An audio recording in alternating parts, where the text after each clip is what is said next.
orang yang nak dapat pahala hijrah ni macam mana pada masa sekarang? Pahala hijrah.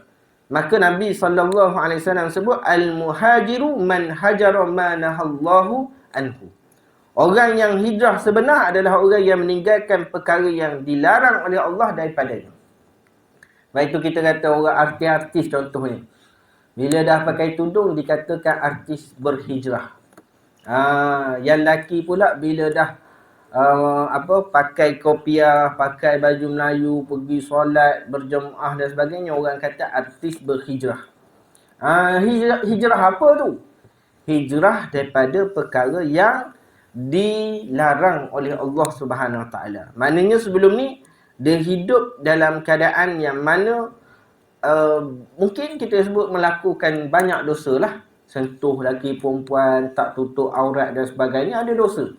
So bila dia tinggalkan perkara itu untuk buat perkara yang baik, maka dia disebut sebagai orang yang hijrah.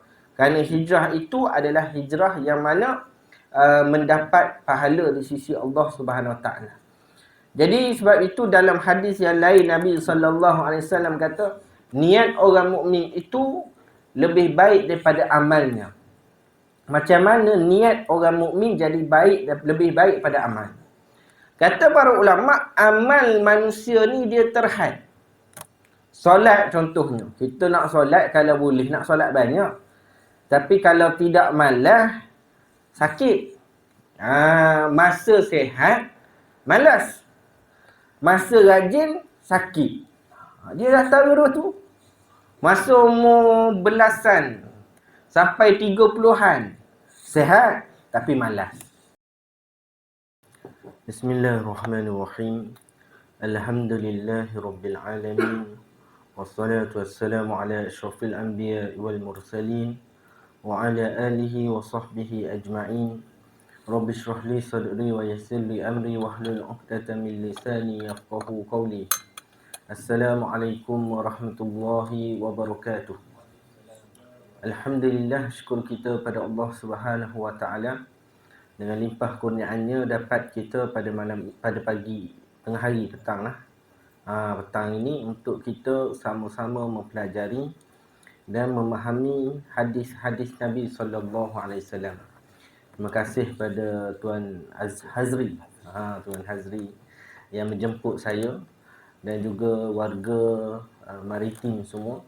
InsyaAllah kita mengisi masa ini untuk mempelajari ilmu agama, yang mana kita dituntut untuk belajar ilmu agama, iaitulah ilmu-ilmu yang berkaitan dengan akidah kita, fiqh kita dan tasawuf kita. Dan kita akan membacakan pada petang ini tentang hadis-hadis kesempurnaan mukmin terbaik. Dalam buku ni ada 40 hadis untuk menjadi mukmin yang terbaik. Asasnya apabila seseorang itu memeluk agama Islam, sama ada melalui kelahiran ataupun melalui mengucap 2 kalimah syahadah, maka dia telah menjadi muslim dan mukmin.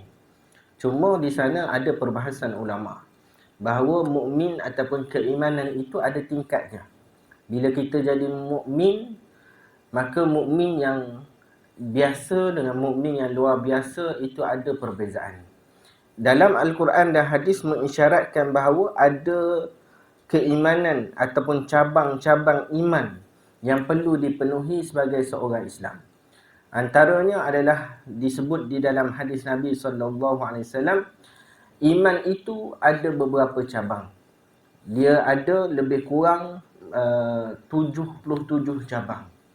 Maka sesiapa yang menyempurnakan 77 cabang ini sebahagian ulama lah, maknanya kalau ulama lain dia senarai ada banyak lagi. Jadi siapa yang sempurnakan 77 cabang ni, maka imannya adalah iman yang seperti mana yang dituntut oleh Nabi SAW. Serendah-rendah iman adalah orang yang mencabut ataupun menghilangkan sesuatu yang boleh mencederakan di tengah jalan. Itu sekurang-kurang iman. Dan banyak lagi lah cabang-cabang iman untuk kita penuhi, yang mana ada dalam kitab kita ni. Yang pertama, hadis tentang kepentingan niat. وبه وإليه حدثنا حميدي عبد الله بن زبير قال حدثنا سفيان قال حدثنا يحيى بن سعيد الأنصاري قال أخبرني محمد بن إبراهيم التيمي أنه سمع القمة بن وقاص الليثي يقول سمعت عمر بن الخطاب رضي الله عنه على منبر قال سمعت رسول الله صلى الله عليه وسلم يقول إنما الأعمال بالنيات وإنما لكل امرئ ما نوى فمن كان هجرته إلى الدنيا يصيبها أو إلى امرأة ينكهها فهجرته إلى ما هجر إليه. Daripada Umar Al-Khattab radhiyallahu anhu, dia berkata bahawa beliau pernah mendengar suatu hari Nabi naik atas mimbar dan Nabi menyebutkan bahawa sesungguhnya setiap amalan itu bermula dengan niat. Niat ni dia ada dua. Niat pada permulaan dan niat pada akhir. Niat pada permulaan itu mesti betul, soleh, murni daripada segala perkara yang buruk, dan niat pada akhir pun perlu betul, baik yang awal ataupun yang akhir. Boleh jadi ada orang dia niat baik pada awal tapi pada akhirnya tak baik. Ada keadaan yang mana orang niatnya buruk pada awal tapi akhirnya baik. Jadi setengah orang masa dekat orang pondok dulu dia kata, saya kalau makan, saya tak baca bismillah. Jadi kalau hadis Nabi kata siapa yang tak baca bismillah, maka dia makan bersama syaitan. Maka Nabi ajar baca bismillah awwaluhu wa akhiruh. Jadi dia pun kata saya awal-awal saya tak baca bismillah. Tapi kalau habis makan baru saya baca bismillah awwaluhu wa akhiruh. Jadi pasalnya nak suruh syaitan muntah. Jadi dia nak pedajar syaitan. Jadi dia buat macam tu. Jadi maknanya akhirnya dia buat begitu tu supaya nak pedajar syaitan lah. Jadi maknanya dia tak baca bismillah bukan sengaja tak nak baca, tapi akhirnya dia baca juga. Jadi awal dengan akhir ni perlu untuk dapatkan kebaikan. Jadi sebab itu di dalam hadis ni kata innamal a'malu binniyat. Setiap amal tu bergantung dengan niat, dikira dengan niat. Jadi kalau orang yang buat sedekah contohnya, dia sedekah memang lillahi ta'ala, maka dia dapat Allah Ta'ala. Tapi kalau orang yang sedekah tu untuk makhluk, dia dapat makhluk. Sebab tu ada dalam hadis Nabi cerita tentang orang-orang yang berada di akhir zaman, orang-orang yang berada di akhirat.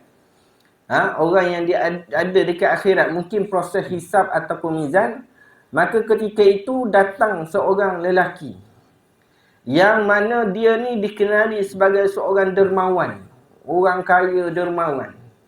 Maka dia datang pada Allah Ta'ala. Allah Ta'ala kata, kamu dulu sedekah, tapi kamu sedekah untuk orang puji kamu ni baik dan sebagainya. Dan kamu telah dapat apa yang kamu nak di dunia, maka masuklah neraka. Diheret dia masuk neraka. Ada lagi orang yang mana dia hafal Quran. Hafal dia Quran. Maka bila dia hafal Quran, dia pun kata dia hafal Quran kerana Allah. Allah Ta'ala kata tidak. Kamu dulu hafal Quran nak suruh orang puji kamu, nak suruh orang kata baik. Maka sekarang kamu dah dapat di dunia, akhirat tak ada apa untuk kamu. Diheret dia ke neraka. Ada orang yang perang syahid fisabilillah. Maka dia pergi pada Allah Ta'ala, dia kata aku ni mati syahid Allah. Maka Allah Ta'ala kata tidak, kamu perang dulu untuk kamu dipuji sebagai orang yang berani, orang yang perkasa, berjuang dan sebagainya. Dan kamu dah dapat di dunia. Ada Tugu nama dia. Dah dapat dah di dunia. Maka kamu tak dapat apa di dunia, heret dia masuk neraka. Maknanya niat tu penting. Kalau mula niat kita dah salah, akhir niat kita salah, maka amalan yang kita lakukan tu tak ada nilai. Maka niat dalam hal apa-apa pun adalah suatu perkara yang penting. Contohnya bila kita bekerja. Kerja kita ni tak ada orang kata tak ada kaitan lah dengan agama. ada untuk menjaga pertahanan negara dan sebagainya, okey. So niat untuk perkara tersebut. Maka kalau suami niat untuk bekerja untuk bagi nafkah pada anak isteri. Sebab bagi nafkah ni wajib. Maka bekerja tu adalah melakukan perkara wajib. Sepanjang bekerja. 9, 5, 8, 4. Semua tu dapat pahala wajib. Terutama di bulan puasa, pahala wajib ni berganda-ganda sampai berpuluh-puluh kali ganda. Demikian juga isteri-isteri yang bekerja untuk bantu supaya dapat keluarga memenuhi keperluan ataupun kehendak keluarga dan membantu suami dan sebagainya, dapat pahala. Maka niatkan yang baik. Sebab apa? Dalam hadis ni sebut innamal a'malu binniyat wa innamal likulli imri'in ma nawa. Seseorang itu dia akan dapat dengan apa yang dia niatkan. Setiap amalan bergantung pada niat. Dan setiap orang dia akan dapat bergantung apa yang dia niatkan.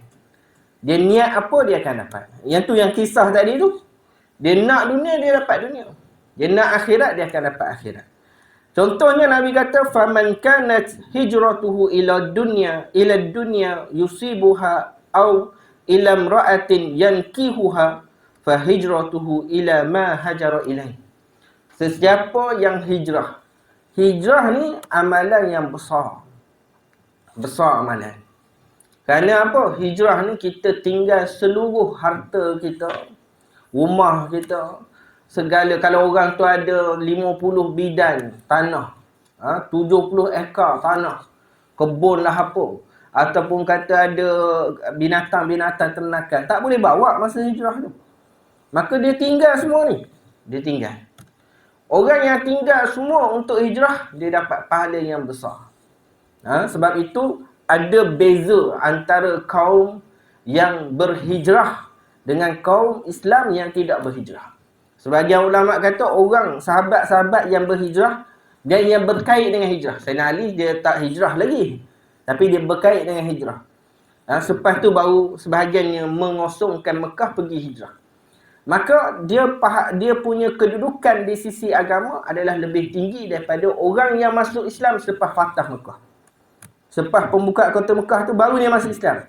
Maka beza di antara sahabat ni, sahabat yang hijrah lebih utama daripada sahabat-sahabat yang memeluk Islam selepas Fatah Mekah. Jadi pasalnya pahala besar. Tetapi ada seorang lelaki ni, dia hijrah pasalnya dia dah janji nak nikah dengan perempuan. Perempuan tu kata, kalau awak nak kahwin dengan saya tak nak balik Mekah. Saya tak nak pergi Mekah. Kalau awak nak dekat saya, awak datang Madinah. Maka dia dengar Nabi suruh pergi Madinah, dia pun pergi Madinah. Sekali dengan rombongan orang yang hijrah. Maka bila dia pergi sekali dengan rombongan hijrah tu, macam dia berhijrah.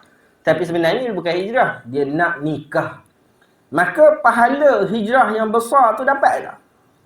Allah Ta'ala sebut melalui sabda Nabi SAW, faman kanat hijratuhu ila dunya yusibuha au ila imra'atin yankihuha fa hijratuhu ila ma hajara ilaih. Sesiapa yang mana berhijrah kerana dunia yang ingin dia miliki dan kerana wanita yang ingin dia nikahi, maka dia hijrahnya itu akan dapat berdasarkan niat dia hijrah. Dia dapat itu saja, dia tak dapat yang lain. Hadis ni sahih. Hadis ni sahih. Hadis ini kebanyakan ulama memasukkan hadis ini sebagai hadis yang pertama dalam kitab mereka. Antaranya Imam Al-Bukhari memulakan kitabnya dengan hadis ini. Yang mana hadis ini adalah menunjukkan bahawa hadis tentang niat. Ataupun Imam Nawawi, dia mulakan kitab Arba'in Nawawiyah dia dengan hadis ini. Pasal apa? Awal-awal lagi nak betulkan niat. Sebab kalau kita tengok dalam ibadah kita, puasa, zakat, haji, umrah ke, mesti mula dengan niat. Itu makna ibadah yang memang khusus. Memang kita buat ibadah tu disuruh dengan cara masa keadaan tertentu. Tetapi kalau ibadah yang biasa, yang umum, bagi makan pada anak, cari nafkah, pergi kerja, benda-benda macam ni umum. Maka perlu pada niat untuk memastikan apa yang kita lakukan ni mendapat pahala. Sebab itulah amalan tentang apa-apa pun sebenarnya banyak tentang niat. Kita sebut tentang solat, ada niat. Kita sebut tentang nikah kahwin, cerai talak, ada niat. Kita sebut tentang muamalah, ada niat. Dalam hukum-hukum jenayah, ada niat. Ada bunuh dengan niat, ada bunuh dengan tidak niat. Semua ada niat. Maka sebab itulah amalan sesuatu perkara itu perlu kepada niat. Nabi SAW pernah sebut dalam satu hadis yang lain, Al-muhajiru man hajara ma nahallahu anhu. Jadi kalau orang yang mana dia dah zaman sekarang, mana ada hijrah. Nabi SAW kata tidak ada hijrah selepas Fatah Mekah. Tak ada hijrah lepas Fatah Mekah.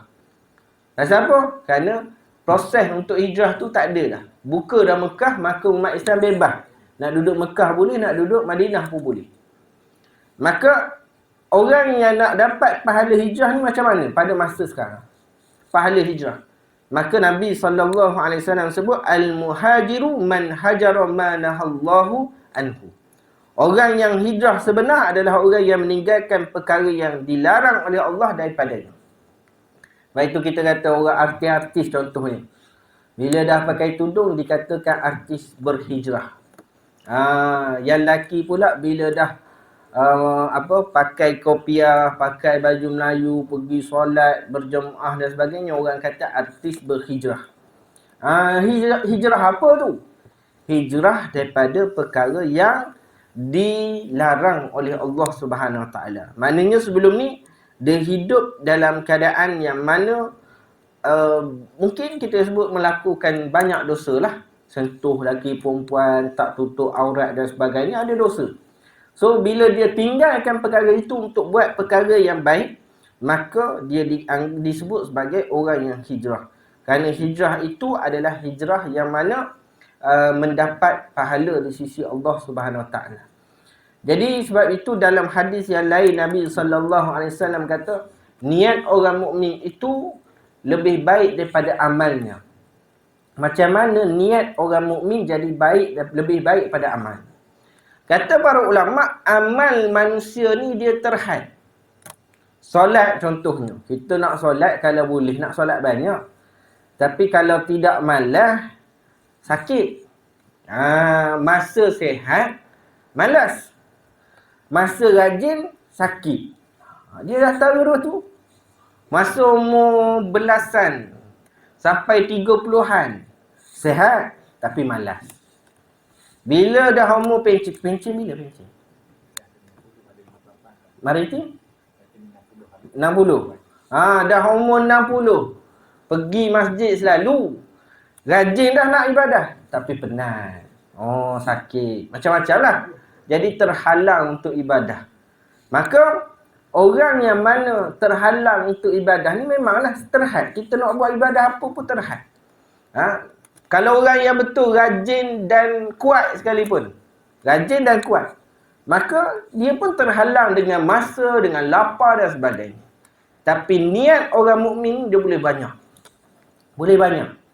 Dia niat apa, dia nak apa, dia dapat pahala.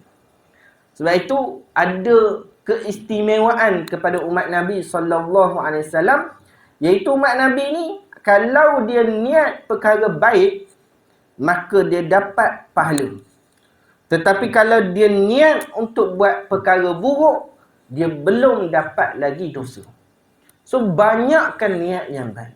Kalau kita scroll Facebook contohnya, saya tengok sini warga Facebook ramai, warga TikTok tak ada ni.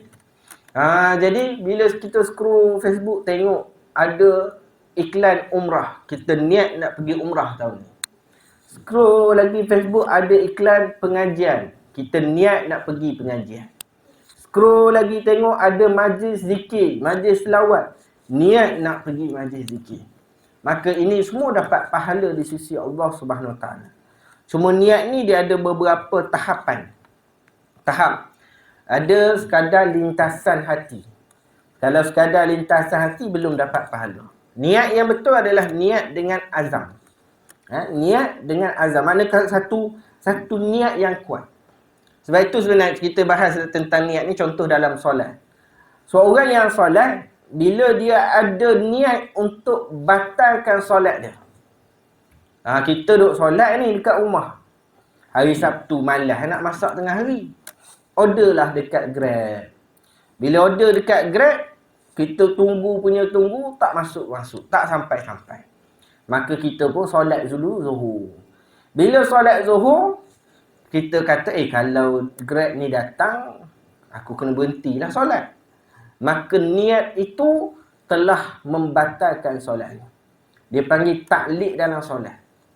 Taklid ni jangan buatlah. Dalam solat jangan buat, dengan isteri pun tak payah buat. Ada isteri kononnya nak bagi suami dia tu tak nikah lain senyap-senyap, dia suruh taklid. Masalahnya suami dia tu bukan jenis orang belajar. Anak 6 orang dah. 6 orang dah dengan isteri kedua. Jatuh lama dah taklid tu. Tapi duduk dengan biasa begitu. Taklid ni ada benda yang baiknya, tapi banyaknya kalau orang jahil jadi tak baik. Jadi dalam solat pun ada taklid. Taklid macam mana? Kita kata kalau postman sampai, ataupun kita kata kalau van anak kita sampai, atau kita kata kalau Grab sampai, aku berhenti solat. Niat tu saja, tak sampai lagi. Bukan kata nanti sampai baru batal solat dah. Niat tu saja telah membatalkan solat dia. Kata ustaz, saya biasa niat gitu. Maka berhati-hatilah. Maka kadang-kadang ada juga lintasan begitu. Maknanya, macam mana kalau van anak sampai, contoh. Kita duduk solat, van anak sampai. Kesian anak tunggu dekat luar. Maka kita pun macam, kalau batal, kalau sampai kena batalkan solat. Ingat ustaz kata tak boleh taklid dalam solat. Kata tak. Jangan, aku tak niat gitu. Maknanya kita tidak meniatkan dengan cara yang betul. Dia sekadar lintasan. Lintasan. Jadi maknanya niat ni ada beberapa tahapan. Sekadar lintasan itu lain. Tak dapat pahala dan tidak lagi membatalkan solat kalau taklid dengan niat begitu. Kalau yang betul-betul dosa, betul-betul dapat pahala dan juga betul-betul membatalkan solat sekiranya taklid adalah niat dengan yakinlah, mudah cerita. Dia ada istilah dia, tapi nak bagi faham pada tuan-tuan ni, niat dengan kesungguhan ataupun niat dengan azam. Maka ini dapat pahala. Kita niat betul, azam betul. Kalau ada rezeki nak pergi haji contohnya. Kita tengok tak keluar senarai kita. Dalam nama tak sampai-sampai. Buka Gmail tak masuk. Buka Yahoo, ada lagi orang pakai Yahoo sekarang. Tengok tak masuk jemputan. Tunggu depan rumah tengok postman hantar, tak ada hantar tentang jemputan haji. Maka kita pun tetap niat nak pergi haji tahun ni dengan swasta walaupun tak ada duit. Tapi niat betul lah. Kalau ada rezeki, ada bonus, entah-entah kerajaan Madani ni nak bagi bonus, kita pun nak pergi. Azam gitu. Azam gitu dapat pahala yang seperti mana kita niatkan. Ada satu lagi bentuk niat, iaitu niat dengan strategi. Ni. Kalau niat dengan strategi ataupun merancang, dia dah niat dan dia rancang nak buat, dapat pahala dah. Tapi yang ni dosa pun dapat. Kalau sekadar niat yang azam itu tadi, dosa tak dapat lagi.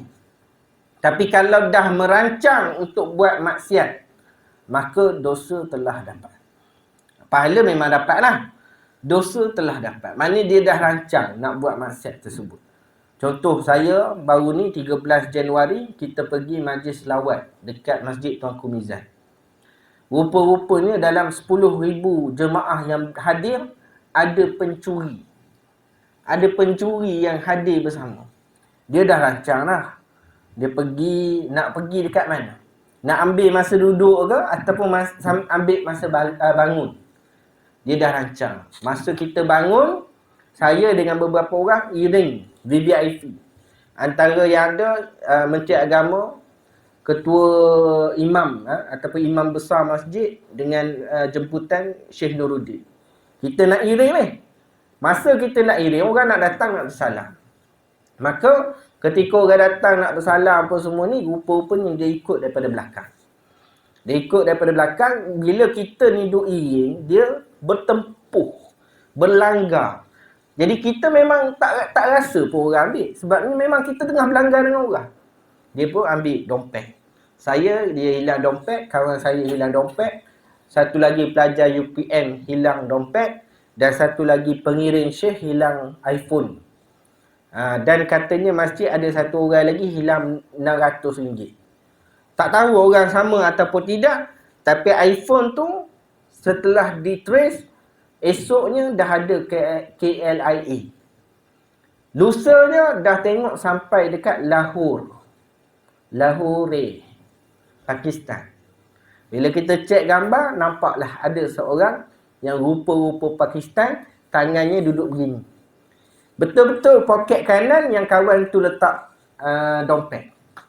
Jadi, boleh dia tunggu daripada pukul 6 petang sampai pukul 11 malam, bukan nak pergi selawat, tapi perginya untuk mencuri. Dia betul-betul pergi nak mencuri. Jadi, bila dah hilang gitu, kita pun tengok dah sampai Pakistan. Saya pun kata dompet ni tak boleh buat apa dah. Kata hilang, confirm kan. Kalau pencuri yang profesional, paling kurang dia lempar dalam Sungai Putrajaya tu lah. Kalau profesional lah. Tengok-tengok 2 malam lepas, ada orang viralkan, dia jumpa dompet saya. Saya terkejut. Sebab apa? Sebab bila hilang dompet tersebut, Syekh Nuruddin dia tahu hilang dompet tu, dia pun ajar satu doa.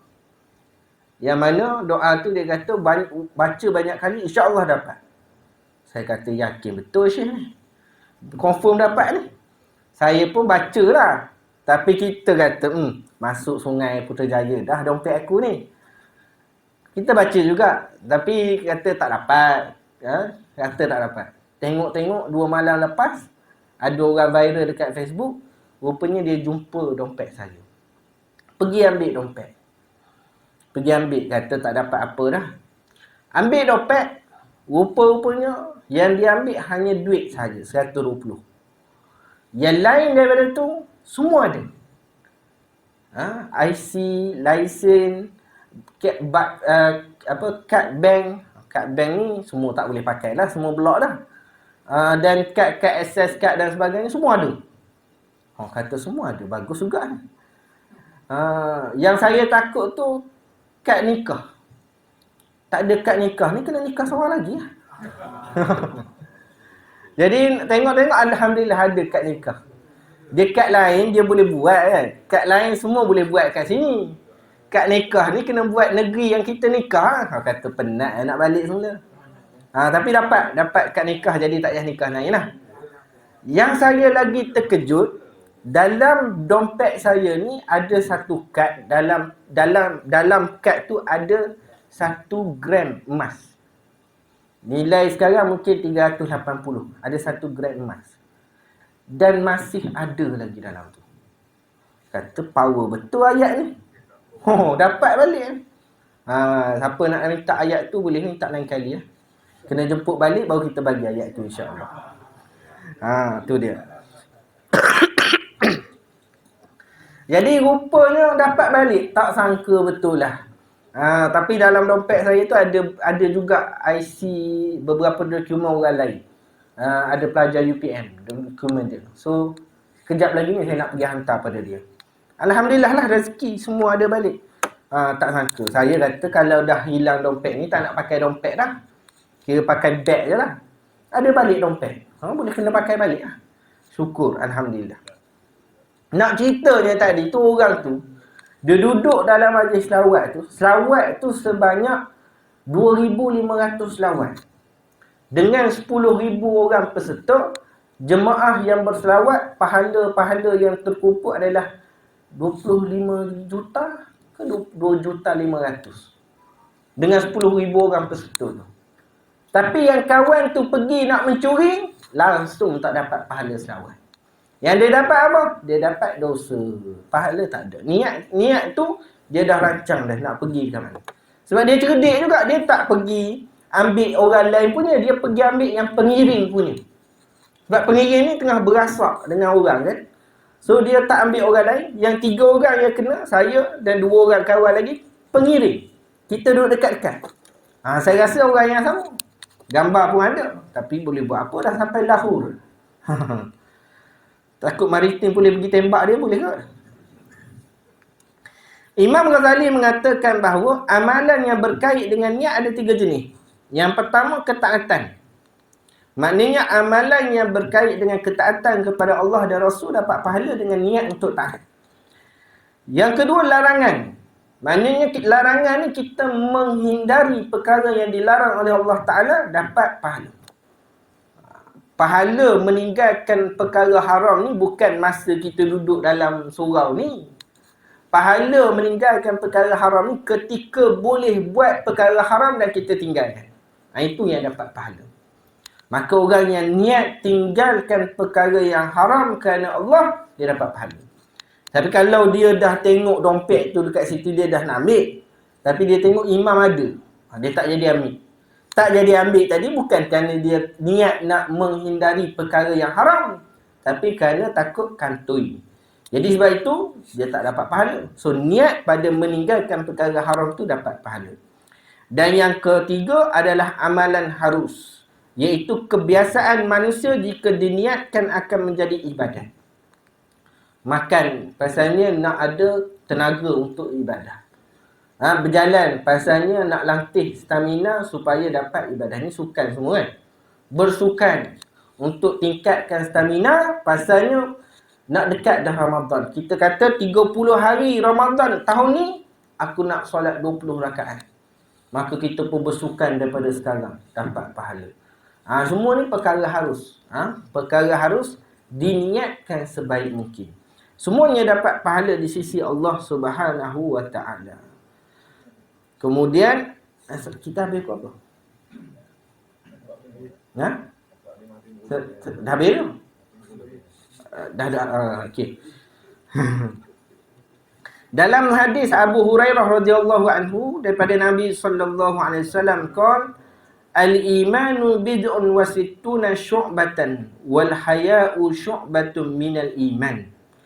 Ni Nabi kata ni. Nabi kata iman itu mempunyai lebih daripada 60 cabang iman. Iman tu ada 60 cabang iman. Dan sebahagian daripada cabang iman adalah malu, yang merupakan disebut sebagai syu'batun minal iman, iaitu salah satu cabang besar daripada iman. Sifat malu ni adalah cabang yang utama di dalam iman. Pasal apa malu boleh jadi cabang utama? Kerana malu inilah yang menyebabkan seseorang itu rajin ibadah dan seseorang itu meninggalkan maksiat. Kerana Nabi SAW bersabda, "Idza lam tastahyi fasna' ma syi'ta." Kalau tak malu, maka buatlah apa yang kamu nak. Jadi sebenarnya, kata para ulama, seseorang itu melakukan ibadah dan meninggalkan perkara yang dilarang oleh Allah Ta'ala. 2 perkara ni dia akan buat kalau ada 2 perkara. Pertama, takwa, takut pada Allah. Kalau takut tak boleh mainkan peranan, kena ada malu. Malu dengan Allah. Kalau malu tak boleh jadi peranan, kena ada takut. Dia 2. Takut kena ada, malu pun kena ada. Dan 2-2 ini adalah suatu keadaan yang menyebabkan, yang paling besar, menyebabkan orang tak buat maksiat. Maka orang dia buat maksiat ni pasalnya dia tak takut pada Allah, ataupun dia tak malu dengan Allah Ta'ala. Sedangkan Allah Ta'ala itu mengetahui segala perkara yang dia buat. Bukan Allah sahaja tahu, Nabi SAW pun tahu. Nabi SAW kata, amal umat aku akan dibentangkan pada aku. Rupanya kita buat baik buruk ni, Nabi tahu. Bahaya juga ni, Nabi tahu. Maka Nabi kata, kalaulah dibentang kepada aku amal yang baik, nescaya aku akan memuji Allah Ta'ala. Amal tu baik, maka Nabi kata, Alhamdulillah, bagus umat aku ni. Tapi kalau amal itu buruk, maka Nabi SAW akan tolong mohon ampun bagi pihak kita. Ini Nabi SAW. Hidup pun sibuk, mati pun sibuk. Nabi sibuk dengan berhadapan dengan amalan-amalan umat ni. Jadi kita kalau fikir balik nak mengumpat, fikir balik nak mencuri, fikir balik nak merasuah, fikir balik nak menilik nasi. Banyak ni dosa nak buat dan tengah buat dan sedang buat. Maka kalau begitu malulah pada Allah Ta'ala. Atau paling kurang malulah pada Rasulullah sallallahu alaihi wasallam. Dia peringkat orang awam ni dia tak boleh direct pada Allah. Kalau para wali ni dia direct pada Allah, maknanya takutnya terus pada Allah. Tapi orang awam ni biasanya dia akan melalui Nabi. So malunya malu pada Nabi sallallahu alaihi wasallam. Saya pergi Mesir bulan lepas. Kita bila pergi Mesir ni, orang Mesir dia punya cakap tu dah macam bergaduh. Cakap tu dah macam bergaduh. Kalau bergaduh memang bertumbuk lah. Maka saya tanya pelajar-pelajar kita yang duduk di Mesir tu, kata, kalau dia orang bergaduh, macam mana? Kita naik Grab, bila bertembung, dia tak ada ruang nak lalu. Dua kereta bertembung. So bila begitu, dia kena undur lah salah seorang. Kita orang Malaysia ni, akan undur lah. Dia tak undur, aku undur kan. Dia orang Mesir, dia tunggu siapa yang undur. Tunggu lah. Kalau dia tak ada siapa undur, dia akan main horn. Pakai horn. Tengok siapa mengalah. Lepas pada main horn, seorang undur, seorang boleh lalu. Dia akan duduk bertepi lah. Duduk bersebelah punya belah gitu. Dia bergaduh pula depan tingkat. Tu orang Mesir punya perangai. Maka kalau dia bergaduh tu parah lagi, dia akan bertumbuh. Kata macam mana ni? Takut, mak saya pergi pun dia takut dengan orang Mesir. Pelajar Mesir kata, orang sana kalau nak redakan kemarah dia, kena kata, Sallu ala Nabi. Dia akan reda sikit marah. Tapi kalau kata, Ittaqullah, dia akan naik lagi marah dia. Maka pelajar Mesir tu kata, orang Mesir ni lebih takut pada Nabi daripada takut pada Allah. Dia akan berhenti bergaduh kalau sebut nama Nabi. Tapi kalau sebut nama Allah, tak ada kesan lagi. Itu orang awam. Orang awam macam tu. Jadi sebab itu, takut kena ada, malu kena ada. Paling kurang, kita takut dan malu pada Nabi. Kerana itu juga membawa takut dan malu pada Allah Subhanahu Wa Taala. Setakat itu dahulu, bertemu pada masa akan datang insya-Allah. Wabillahi taufiq wa hidayah. Assalamualaikum warahmatullahi wabarakatuh.